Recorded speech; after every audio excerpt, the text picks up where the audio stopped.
Hello, everyone. I'm Jim Tolles.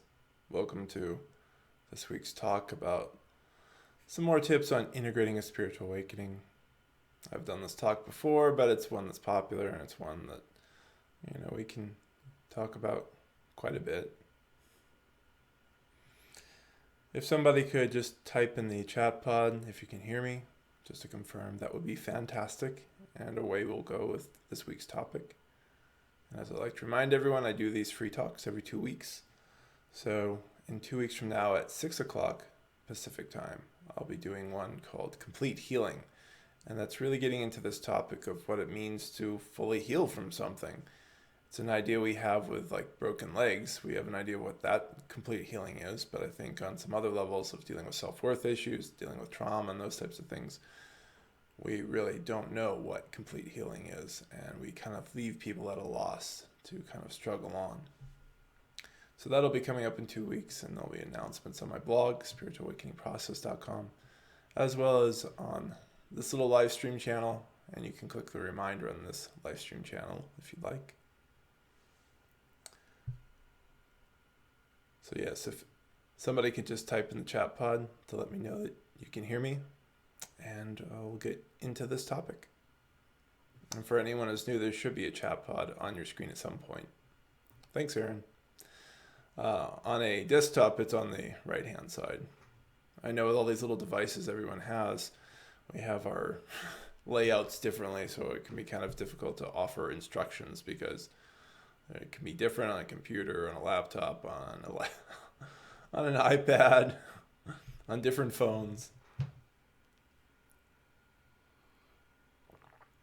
Also, if you're new, thanks, Natasha. Also, if you're new, I usually free flow for about 30 to 40 minutes, and then I take questions after that.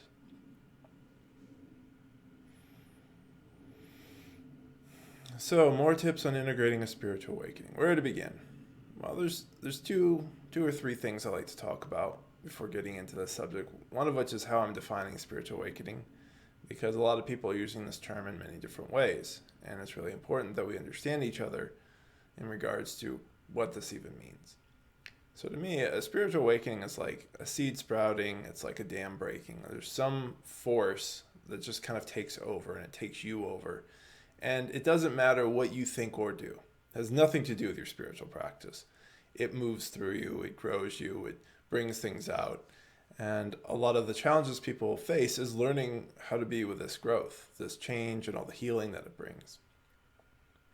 A lot of other people are using spiritual awakening in the term of what I call developing yourself in the conscious path. The conscious path is how we gradually become more aware of things.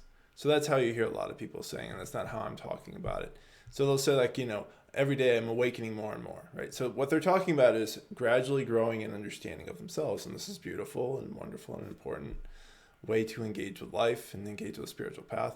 And it's what spiritual awakening really does push us towards. It pushes us towards choice of saying, am I going to consciously join with this and understand what's happening to me and to consciously grow and change and become more aware of myself?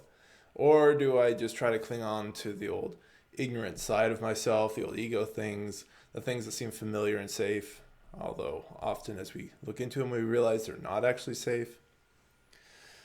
So strangely enough, you can have somebody be very unconscious who awakens, and they can potentially stay fairly unconscious if they just resist for 2 or 3 years and make themselves rather miserable. So I hope that's clear what I'm talking about when I'm talking about spiritual awakening. And ultimately, both paths, if we really engage with spirituality, become the same. You have to choose at some point in a spiritual awakening and say, okay, yeah, this is a good thing, and I'm going to join with it. I'm going to learn what I need to do to help myself. Versus with the other path, one of the key distinctions there is that's usually about building up intensity so you can get your energy moving. So the more stable or stagnant your energy is, those aren't necessarily synonymous, but the more your energy doesn't like to move, the more doing focused types of spiritual work and energy work can be really important. The more somebody is already easy in being able to move energetically, the more it's about focus. Both are really about focus, so that to help you overcome those inner hurdles, fears, blockages, pain, so that you start flowing naturally. Because ultimately that's to me, where spiritual awakening takes us is it takes us back to our natural flow, what we would actually do if we didn't have all these other beliefs and old pain and all that stuff that's just causing us to restrict ourselves, to not be natural in ourselves, to not grow. So I hope that sets a nice backdrop to what we're talking about with integrating a spiritual awakening, because what you see when you start to look at this pain and you look at these false beliefs that we have, and of course the thing about false belief is when we don't realize we have it, we think it's truth. It's only later that you realize how many false beliefs you have. But those disintegrate us, right? So a belief will say, like, I have to be this way, I can't be that way. So it draws a line right down the middle of you, and now there's two parts of yourself. And then you'll draw other lines, say, well, then I also have to be this, but I can't be that. So you draw another line, and now there's four parts. And we keep carving ourselves up into these little pieces until we're completely disintegrated and we're feeling really trapped because we've given us only one little square out of all the little squares that we've made of ourselves through our beliefs and through pain.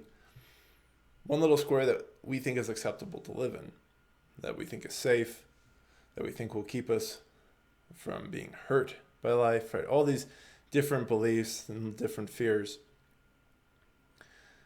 And part of this aspect of reintegration is letting go of those types of beliefs and facing those fears and facing those pains. And as we dissolve our fears and pains, we reunite, we reintegrate naturally, because naturally we're supposed to be integrated.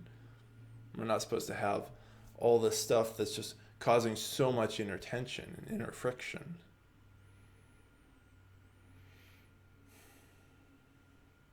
So that's one of the big reasons that you hear me talk so much about the healing side of this path. Now, the other aspect, and this is what people more commonly think of when they start talking about integrating and embodying spiritual awakening and all these types of things, is this idea of, what do I do? Right? This is such a Western idea. It's like we're always thinking about doing things. So the question arises after a spiritual awakening, and you get a little bit of truth. And for plenty of people have spiritual openings. So those little, brief little bursts where you see the truth, and then life kind of goes back to normal. But the truth can kind of linger because it's the truth.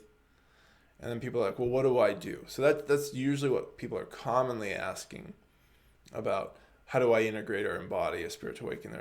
What they're really asking is, how do I do what I now understand?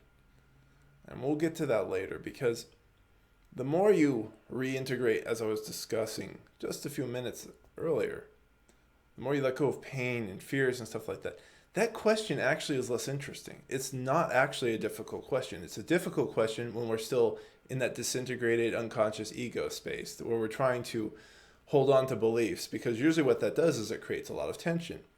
It creates the tension of, okay, so I'm trying to keep these beliefs, and I'm trying to work in spiritual truth, and I'm trying to make them all work into my daily life. Sometimes we can get away with a little bit of that bartering, and other times we can't. And other times it's just completely insane because they're opposed to each other.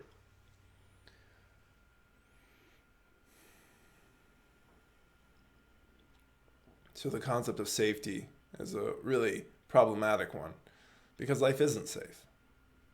It's just not. But we spend so much time and energy trying to create that. So sometimes, a truth you'll see about yourself will take you into a space that you have beliefs that say that it's not safe. Like, say, getting a divorce and you're a mother of 3, right? So you've got a lot of beliefs saying this will be hard or impossible, or it's the wrong thing to do, right? There's been plenty of beliefs that say that ending a romantic relationship is a bad thing to do or sinful or something like that, right? So you get all these other beliefs, and then you get the truth that says that you don't love this person and this person is abusive to you and your children. So then you start to get this strange way that people try to barter with themselves. Say, well, I'll just be more in my own light and that will fix the abuser, or, this is my karma, I have to endure it, right? There's all sorts of ways that you start to get these strange, very disintegrated understandings of spiritual truth that we try to mash it together, and that's not wise, not truthful to you, not healthy. So I'm just trying to set up some helpful ways to look at this to understand what we're dealing with and why we have to start with what I call really the healing path, the dispelling the darkness. That's the title of one of my blogs. This phase of going through healing and letting go of these beliefs. Because then as you let go of those beliefs that, you shouldn't leave this person, that you need to, that, you're supposed to be with an abuser or whatever, for whatever reasons, you let those go, you start to see it's a very clear path that you have to change. And then that takes you into other challenges. So as opposed to taking you away from things that are difficult, a lot of times awakening will take you towards them, because that's where you need to go to realign with yourself and what would actually be truthful to you and what would be healthy for you. People can get into some very unhealthy situations depending on how they were raised and the society they were in and different experiences they had, especially if they had trauma, right? So it can put us into some very dark and confusing places, and awakening is kind of pulling us out of those places. But when we're so used to being in the dark, being in the light is a little overwhelming.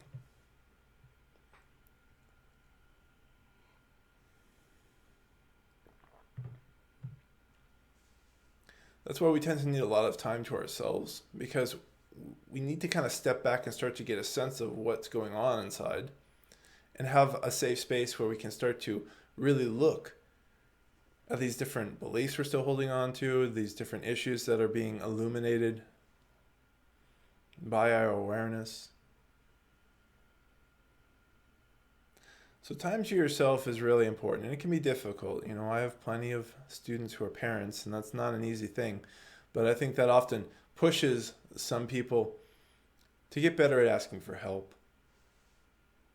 It pushes people to reach outside their social circles, which is often a very important thing, because a lot of people get very enclosed in their social circles, and it's like, well, this is my social circle for life, as opposed to continue to evolve their relationships and connect with new people. And so that's one of the ways where people can stagnate. It's one of the ways where we set up kind of these echo chambers where people play back to us the same beliefs that we have. And then that just reinforces our worldview. Because that's the thing with the ego. It's always trying to protect its worldview. It has to, because it does not exist.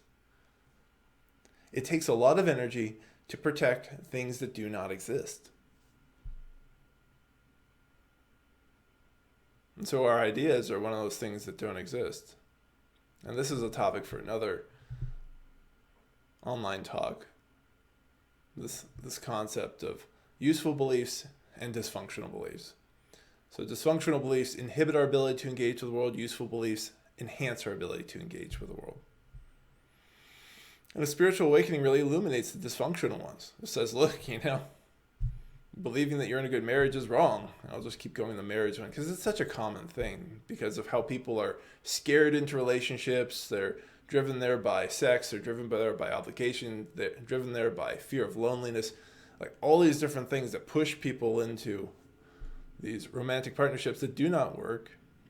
And they've usually been watching other romantic relationships and those that don't actually work, but it's presented to them as what they should want.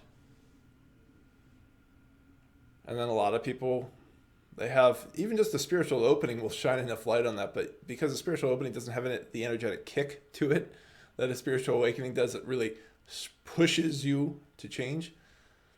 A lot of people will go right back into denial because they have so much invested in their minds to this belief that this particular relationship is good for them. And we can do this for jobs. We can do this for any other kind of relationship. We can do this for different cities and places people live in that are really not supportive or otherwise toxic. This is where we always kind of loop back to the self-honesty thing. That was a little short blog post I wrote not too long ago, that we have to be honest with ourselves because only you can know yourself. And you have to honor the truth you start to see about life. And one of the biggest tips to, integrating a spiritual awakening is also to go slow. Like, it's very rare that you need to immediately make massive changes in your life. Usually, if you're just starting to notice these issues, you need to process that level. Right? Start to say, okay, I am really not in a good place here. This is not good for other people in my life or whatever you're realizing, right? And so I'm going to sit here and I'm going to to journal about how I got here. Because if you don't know how you got here and the issues that set you up for this situation, they will set up another issue, another situation like that. Every now and then, especially with awakening, some issues just evaporate, and that's just kind of grace. It's amazing. But plenty of others stick around. Sometimes I describe spiritual awakening as like a lawnmower, right? So it mows down the top of things and opens up the space, but it doesn't usually dig out the roots to everything. That's usually up to us. And we're usually competing with our, what I'll call the home team advantage. So the ego is like, the unconscious ego is like the home team. It's been there forever, and we kind of preference it. And so that gives it an advantage over when you start to look at truth. The thing about truth is its advantage is that it's real. So it doesn't require energy or thought or belief or reinforcement to continue existing, like gravity at no time. Doesn't matter whether you believe in gravity or not. It's here. And the same goes with the truth, and it tends to be very consistent in a lot of regards.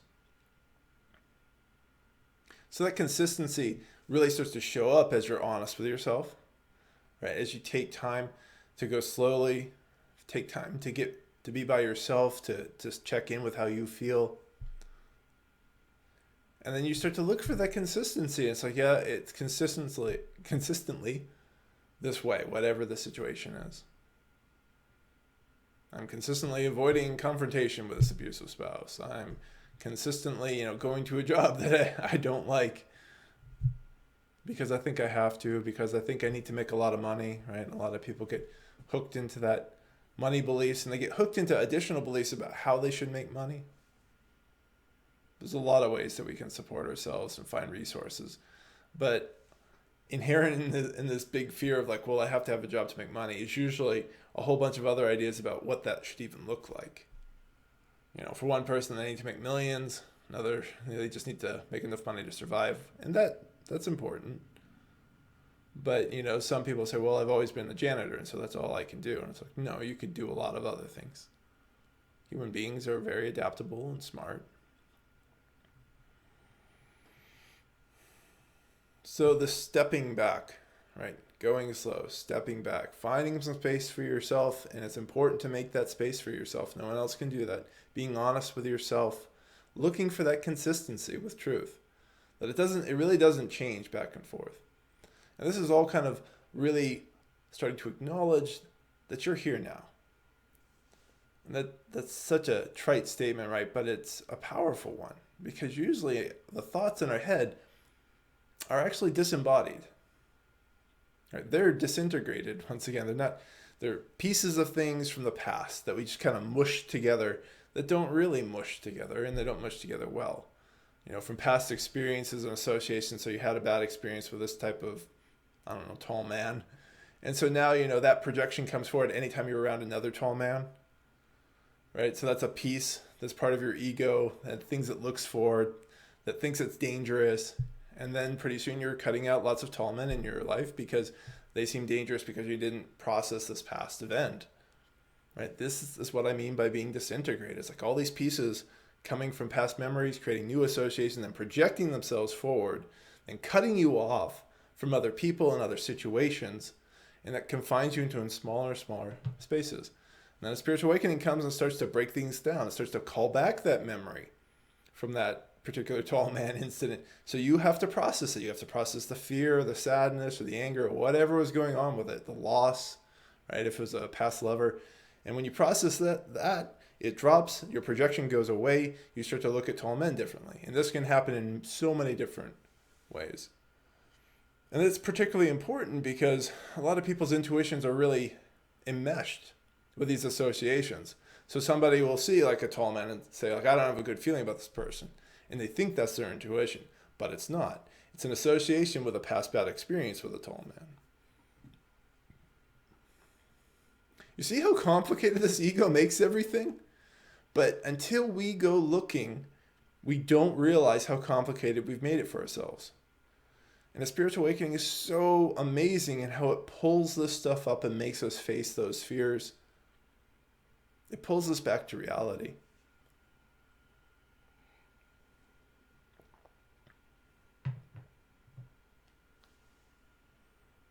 And as awakening pulls us back to reality, like this concept of what do I do in reality really isn't that difficult. It's just not.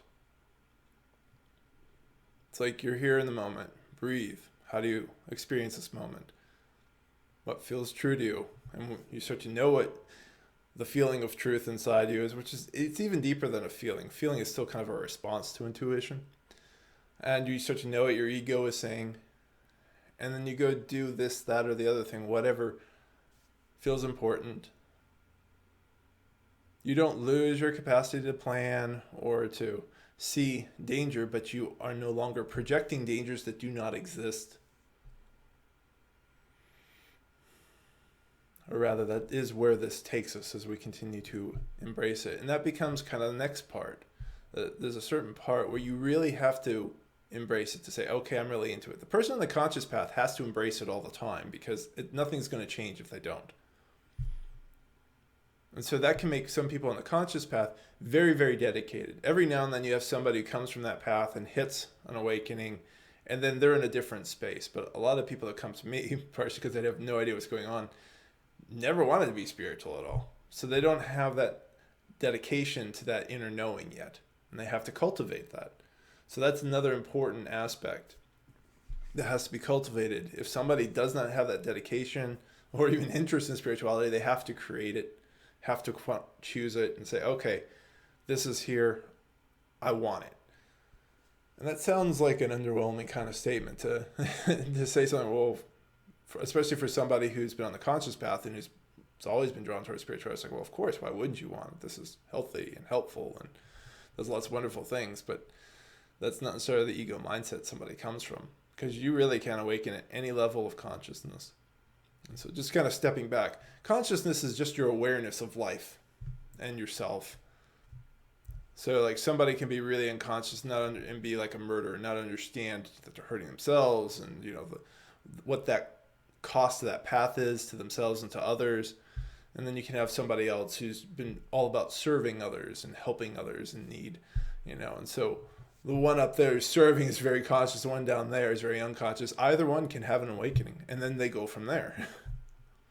And that makes their own process of healing and then coming back into deeper integration with life distinctly different.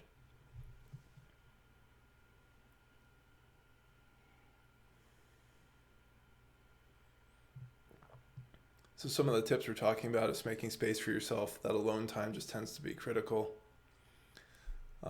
In general, you know, I don't think I outlined it yet, but just looking inwards, that willingness to look inwards as well as the looking to see like, okay, who am I, or who do I think I am? And understanding that and beginning to engage with the things that get brought to your attention through awakening. Those are important aspects. Being honest with yourself. That's just so critical. And eventually, as you do this and you start to see these things, then it becomes natural to take action. I'll go back to the married woman with 3 kids. That after you do all this work, you start to understand yourself, then you start to really see the situation with the relationship. Some people will realize as they continue to become more aware of themselves and let go of issues, that their partner isn't a problem, that the partner isn't abusive. And that can sound kind of funny, but it really depends on what we're calling abuse. And this is another way where understanding our own words and our own perceptions is important. Because some people are just loud and you need to talk more about, like, can you not be loud? Right? There are other ways to emotionally discuss, and a partner who loves you, that can be changed. There are others who are doing it intentionally to hurt you because that's how they were hurt and they're in a very unconscious place. Or if somebody's doing something physically to you, that tends to be something that you have to leave. But whatever the situation is becomes more and more clear. Some people are just direct. And, you know, somebody who doesn't want to hear the truth and they're together in a relationship, once they can hear the truth, they start to realize, actually, this person doesn't mean it all.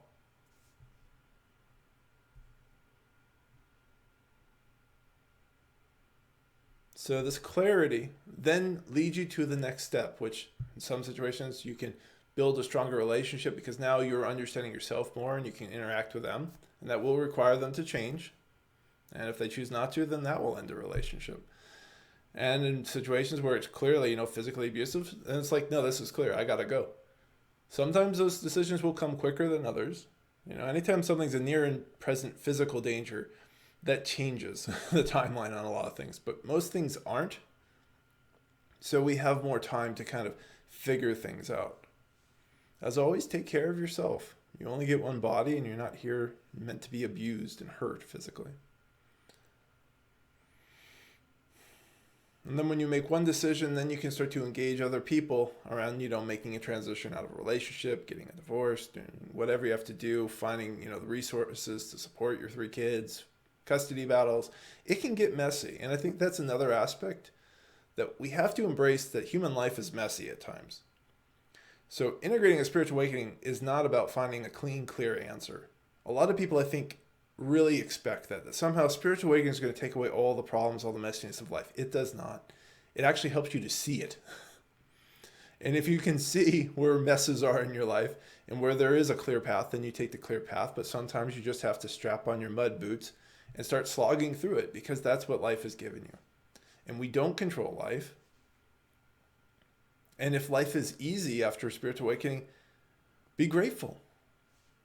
If life is easy at all, be grateful, because it is so mercurial, right? It just changes so much for different people.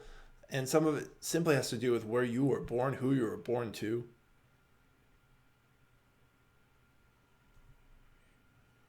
There's a lot of external things we do not control.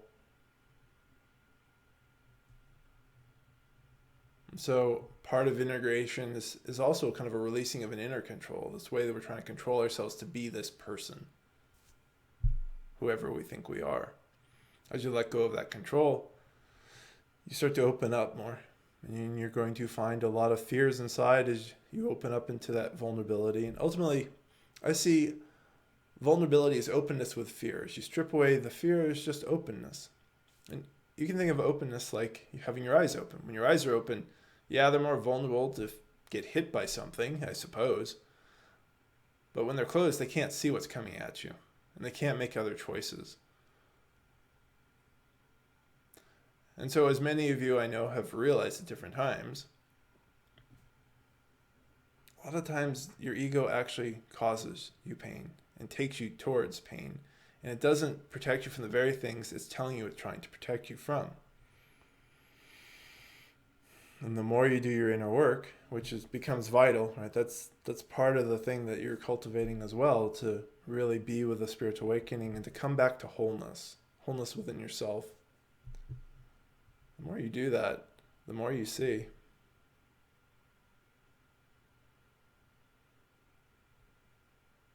So some action does arise after awakening. It's just not usually the first. And I say usually because every situation is different, and we have to be honest with ourselves. Some of you will wake up and realize there's a list of things you have not done that you need to do, and it's time to get doing it. And so that's a different type of person that I often kind of use as my examples, but we can go with this one for now, where somebody's been denying their inner knowing, that they are pretty clear about some of the things they need to do, and they need to do them. And this person may be used to being a procrastinator, to, being scared of making changes, or whatever the different issues are. So for them, doing things is part of the healing. It's part of integrating with a knowing they already have. And of course, the more confused somebody is about themselves and with awakening, the more important it is to ask for help when you need it. Because thanks to the beauty of the internet, help now exists all around the world from a lot of different people and a lot of different things.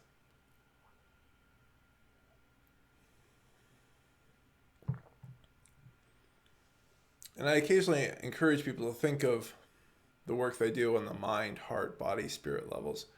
And it's not meant to disintegrate us into these pieces, because ultimately these are kind of fictions that I create, but they seem to be useful. So think of it more like scaffolding, something you temporarily use, and then when you are done with that area, you don't use anymore. Like, I don't really think of myself as a heart, body, mind, energy. Like, it all just is kind of energy. I don't find that as useful for myself anymore. But at one time it really was, which is why you often hear me talk about it on the blog. So some of what I do on the blog are kind of like breadcrumbs, just kind of leading you towards things. and certain tools you use for a while and then you drop. And so, especially if you've never done any inner work, thinking of yourself in these sort of four main buckets helps you understand what sort of support and help you need. So like working with the mind, right? You're dealing with ideas and intellectual things to help yourself understand what's going on with yourself after awakening and find different people who can support you and the different things you're learning to discover about yourself, learning how to do inner work, right? So these sort of intellectual things. Emotional processing tends to be a big thing in the world of the heart. So letting go of a lot of the old emotions you haven't let go of. You know, whether it's loss of a loved one, right, and the sadness with that, or the desire to get a good experience back from a current partner that you haven't had in a long time, right? All those types of things come out of the heart. The body can be healed in multiple different ways. There's certain levels of purification that we go through so we can actually feel a healthy body. So if somebody's out of shape or using a lot of intoxicants, you stop using intoxicants, you start getting into shape, you start sleeping better, right? Those types of things. You start exercising better. Those are part of, working with the body. And then as we go, like interesting body shifts and changes can happen on their own as well. So that's kind of a deeper layer. So these different areas that I'm talking about have deeper layers and how you work through them. And energy is kind of intertwined with the body. And so some of you will have those heat spells, cold spells, pulsations, vibrations, tingling, and all that sort of stuff as energy moves around. Pressure is often a great one to look at when something's kind of getting stuck or blocked. And so there's certain supporting people that can be brought into your life to help you understand your energy, help you to move energy and learn about it and things like that. Although with awakening, generally speaking, it's best to just get out of the way. Awakening is so smart. It already knows how to move your energy. So that's kind of, as far as, intensely moving it, that's one of the ones I'm kind of the most leery of suggesting when somebody's awakened. For anybody else, it's not a big deal. It's a great practice. And as I mentioned in the beginning of this talk, intensifying energy through different practices can be really, really important to get somebody's energy starting to move.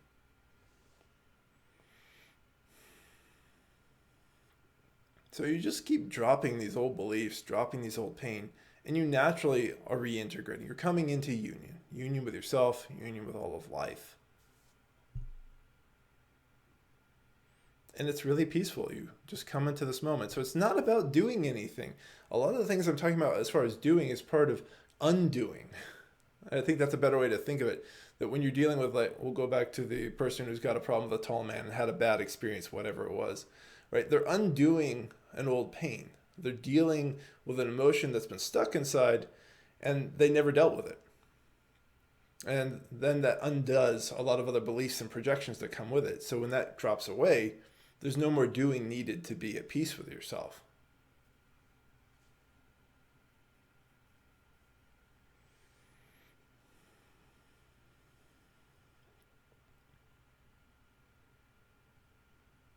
And that just tends to lead you towards more and more inner peace. And the more you drop into that space of inner peace, then you start to notice where parts of you are still not at peace. They're still caught up in their beliefs, caught up in the fears. And that makes it easier to go into that sort of work, to release it and to drop it. Along the way, as I said, you're learning to do inner work, to do this undoing process until it's no longer necessary. So certain kinds of inner work in general are only necessary at certain times of this process. And it doesn't leave out anything. So everything within you is embraced. There is no part of you that's not going to be embraced, no feeling that's not going to be embraced. And it's not leading you towards a time where you never feel things that are uncomfortable. The body uses discomfort as a communication tool. It's just part of us. But we're breaking down our suffering, and our suffering are all those ideas, all those ways that we say no to ourselves and we don't allow ourselves to be as we are. It's all those ways we don't even know who we are or what we want. So as you let go of these fears and you open yourself up, you just come into greater and greater union with yourself and all of life, and you're at peace there. It doesn't need anything there. It's nothing to add into that. And it becomes so natural to understand what to do and when to do it. It's not difficult. Life may be difficult, but what's going on inside of us isn't.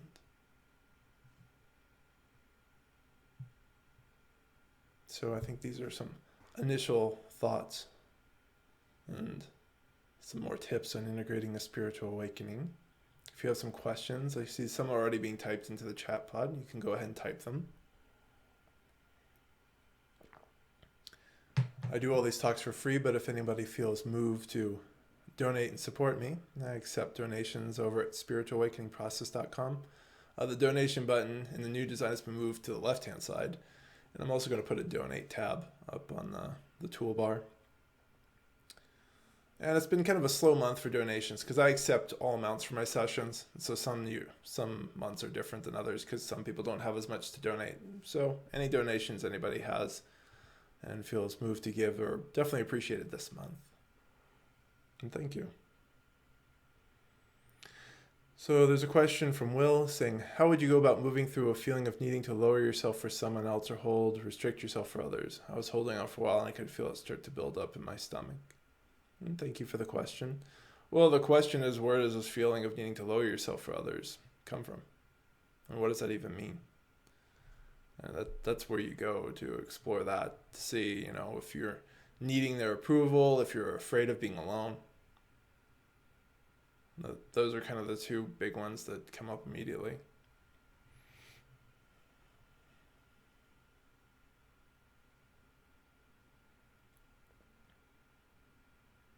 How people respond to us is how people respond based on their ego beliefs.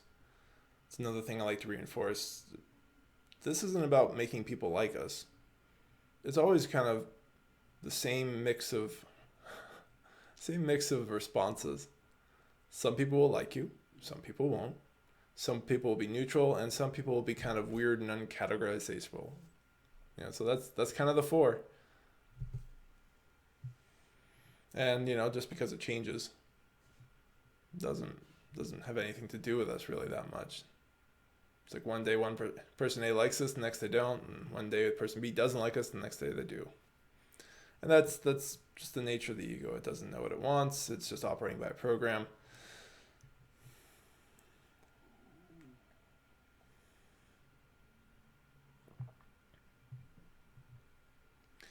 I definitely want to encourage people away from thinking about what's the right thing to do, right? That's another little ego game that goes on in the background. We're looking for the right thing, which immediately makes you want to question, what does right mean?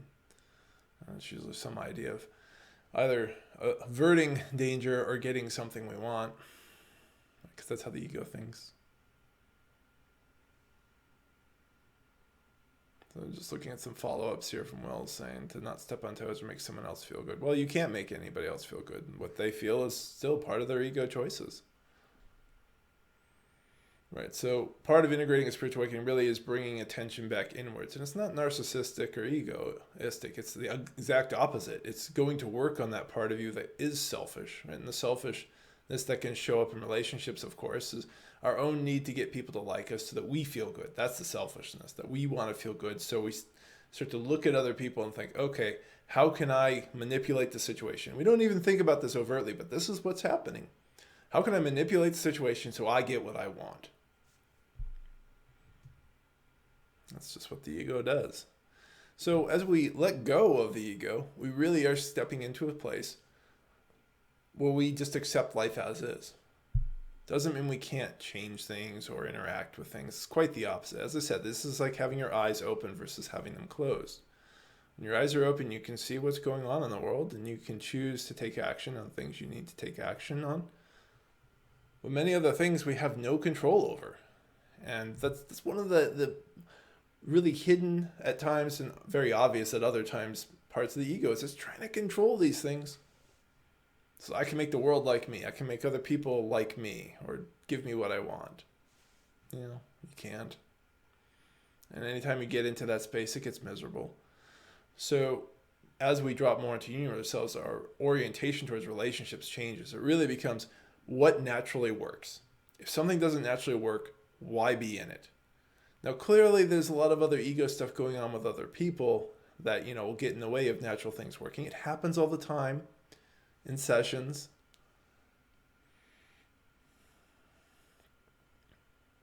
Some people, like, I have a great connection with them, but because they have so much resistance to it, it just doesn't work because their ego doesn't think it's what they want because they didn't expect to be so powerful at it because of whatever.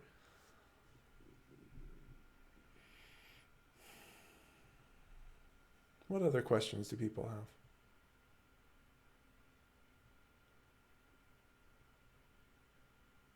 Yeah, so you really do just go towards what's natural. The more you know what natural is inside yourself, the more you can feel it in others and other situations. Hi, Nancy.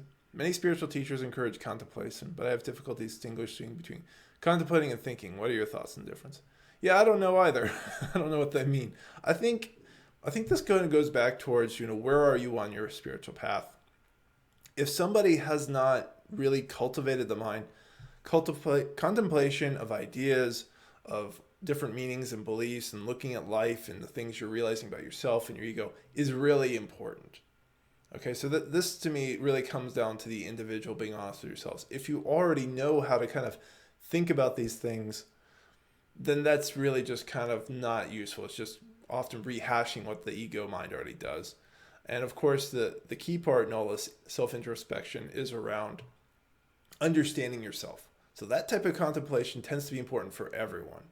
So where somebody is on that continuum of mental development really kind of defines whether that's useful or not. So it's self-honesty again, Nancy, that if you don't feel like you've cultivated that level of the mind enough for yourself, then yeah, contemplation. So reading spiritual texts, listening to spiritual teachers like myself and other things, that becomes really, really useful.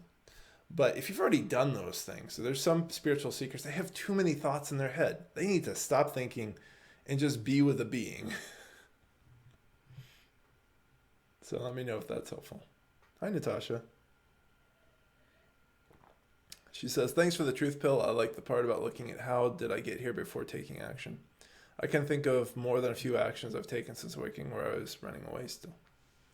Yeah, and that's just part of the messiness of being a human being. So it's kind of like trying to live in a house that you're completely renovating at the same time. And so you go back to old familiar corners of that house because you haven't rebuilt the new ones yet, and you're gutting the living room and the bathroom right now, and so you'll be working on one area, and then once you kind of get that area under control, then you kind of start to live there, and then you leave this other area.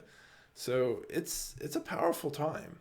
It's very rare that somebody has a spiritual awakening so complete that everything goes. Every now and then somebody's had a very complete spiritual awakening at the level of the mind, and it's such an interesting energetic experience for me because it really is like this floating head emailing me or talking to me, where the rest of the body, like I can feel, has not been dealt with yet. But until you know how to deal with it, that kind of can be invisible. So as far as my personal experience, that's what I've seen. But I'm sure it's possible, right? Because everything is possible in this universe, that somebody could just awaken, drop everything, and just flow from a natural space of clarity all the time. And ultimately, as we let go of more and more things, that's possible for all of us. And you really do get better at knowing when you're doing which. Am I back in the ego things that are trying to control and make things happen a certain way?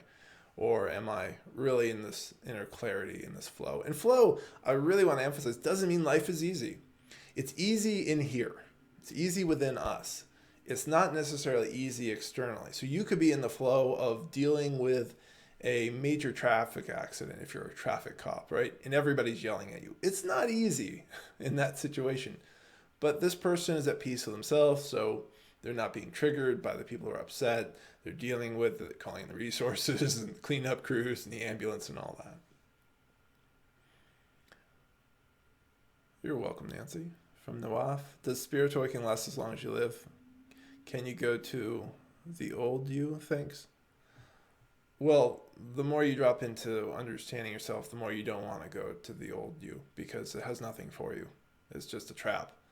So that's only the type of thing that we think about when we step like half a foot outside the prison cell, or we start to realize that the door of the prison cell is open and we can walk out at any time.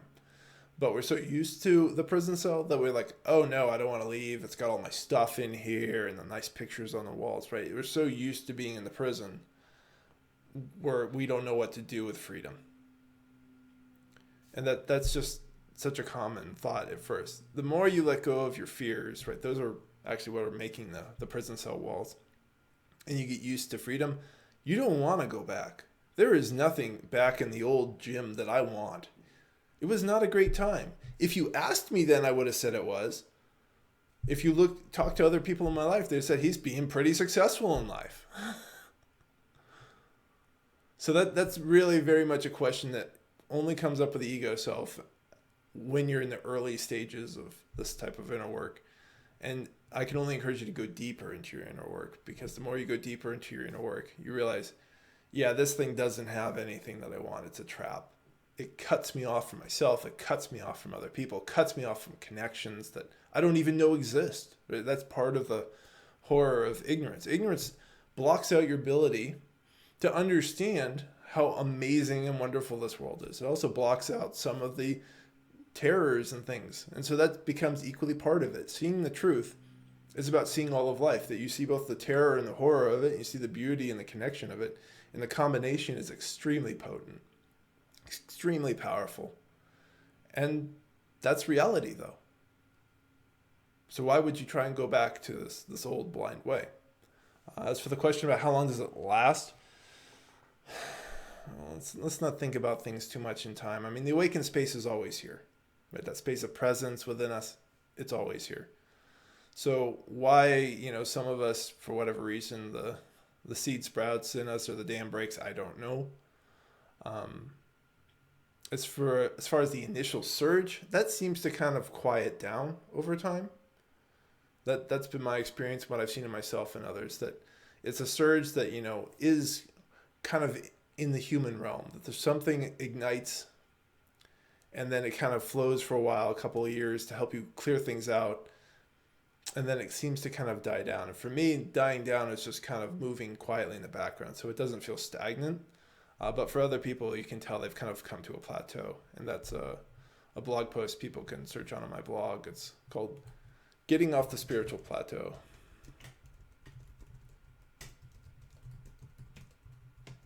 Here's the title. From Susanna. What would you say about densities and living in an area with a heavy pain body, population density, general low vibes? I'm becoming aware of the crap everywhere, physically and energetically. Honestly, this is one of those times, Susanna, when I would say leaving is a good thing. It's a temporary thing, but it's really about, what space do I need to understand myself? No, there's plenty of people can stay in certain areas and, work through it, and that's fine. But I think, at certain parts when we're really evolving, the whole retreating, I wrote another blog post called Finding Your Sanctuary like years ago, right? That can be really, really helpful because we're trying to understand what in the world's going on in us and who are we. And when you're surrounded by a lot of the heavy pain stuff that's reinforcing a lot of the beliefs you're trying to get rid of, it gets really challenging.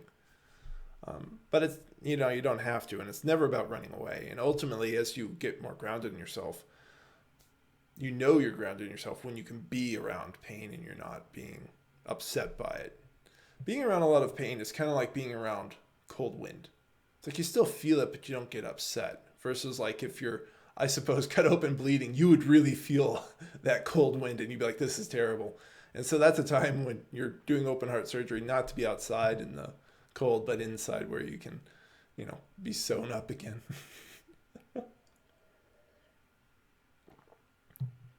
Thanks for all the questions, everyone. I'll keep answering them, but just a quick reminder for anyone who's just joined, I'm Jim Tolles, a blogger at spiritualawakeningprocess.com.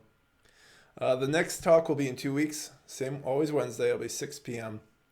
Pacific time, and I'll be talking about complete healing.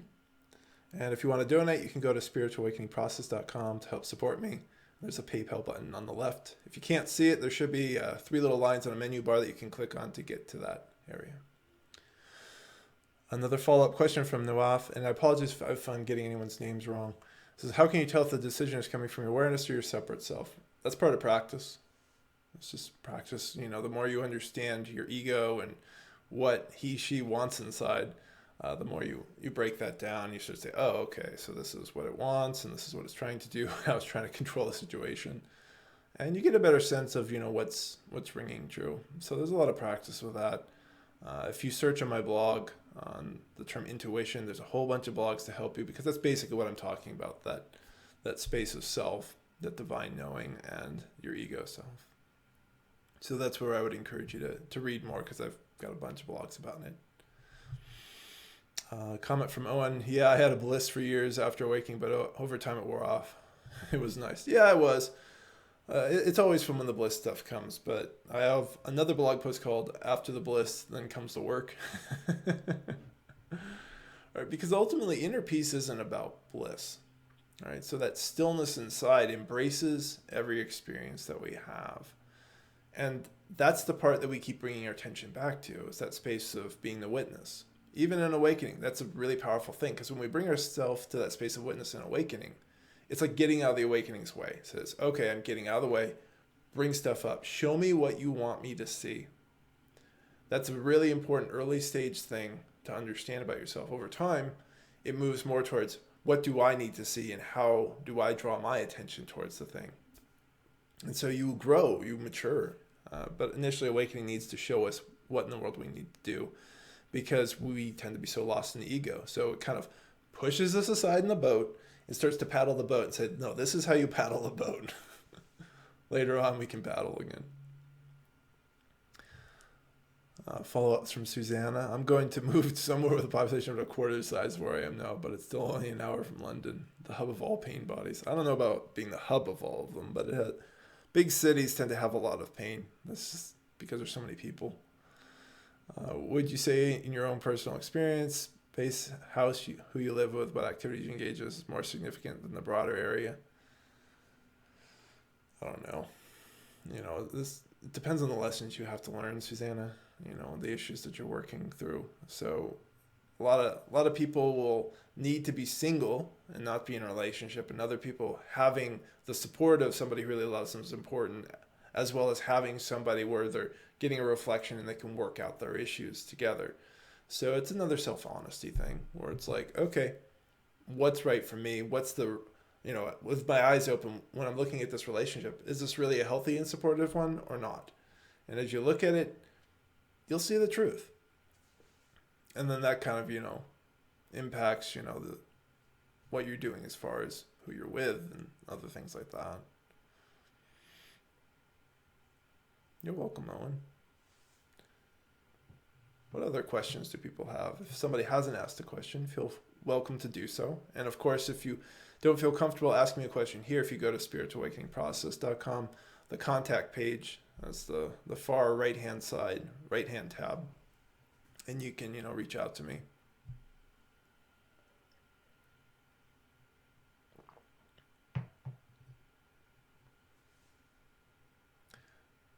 So we really are reuniting with ourselves. And we just don't realize how cut off we are. And so that's why just that phrase sounds kind of funny. It's like, reuniting, here I am. But so many of our beliefs, they just do the opposite. They cut us up into little pieces, saying, I can be this, but I can't be that. I have to have this, I can't have that. And Spirit embraces it all. And it's through that real profound, deep embrace that we grow. And that's something I've been talking about more and more on my blog, is this aspect of spiritual growth when it's uninhibited. So you go through these phases where a lot of it's really about healing and letting go of these old beliefs so you can just be. And then these amazing ways that we grow and evolve just kind of seem to arise on their own. We certainly can pick and choose what we want to cultivate, but there's a quality of intelligence within us that we're returning to.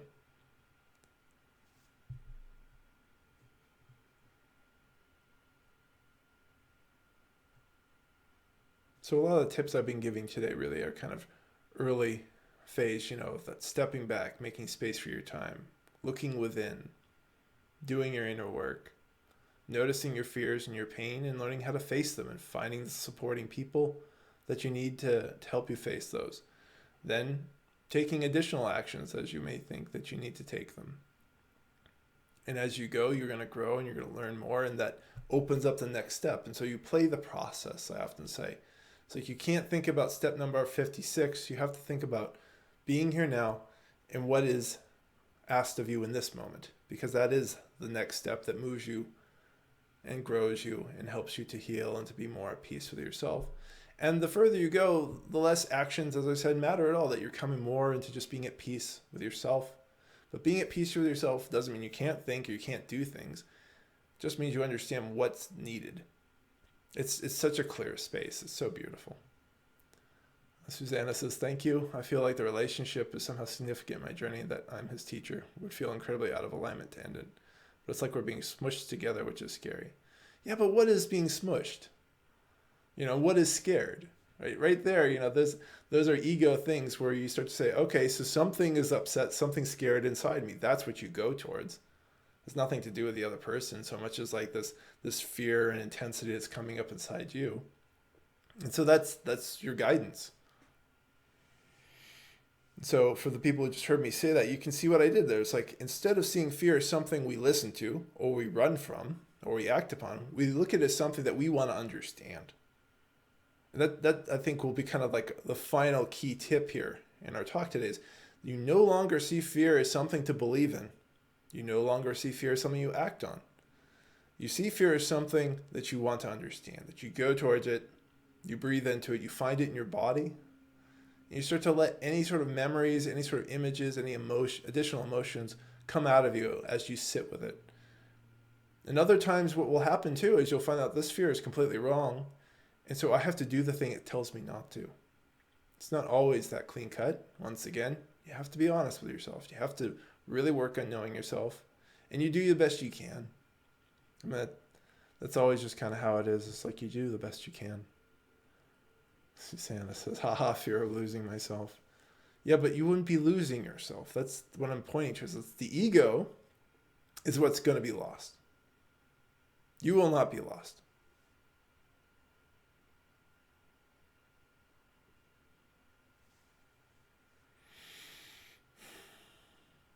So I hope today's thoughts have been helpful. As I said, the blog over at spiritualawakeningprocess.com. I hope you are enjoying the blogs over there, and there's a bunch of videos on Jim Tolles here on YouTube. Next talk will be in 2 weeks. I'll have an announcement up in the blog before long, and there are reminders that you can click. Once I turn this off, I'll be updating pretty soon so that you can get a reminder from YouTube that this talk is happening.